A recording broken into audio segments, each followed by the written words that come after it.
Hey guys, welcome back to our channel. Today I'll be showing you the ways on how you can activate Windows 10. So in order to activate your Windows 10, you'll need to check whether the activation button might be located right in the bottom right over here. You can just directly do it from here. Or else if you're unable to see it, then what you can do is just go to your Windows tab and on the search box type in activation. You can just see activation settings. You'll need to open the activation settings.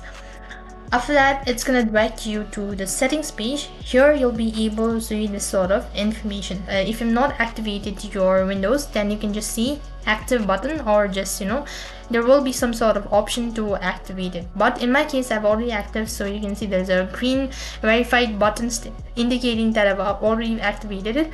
Tap on this arrow icon right over here, and so after that, go to upgrade your Windows and all that, and you can just see the activation button, and that's basically how you can activate it. So in this way you can activate your Windows 10. That is all for this video.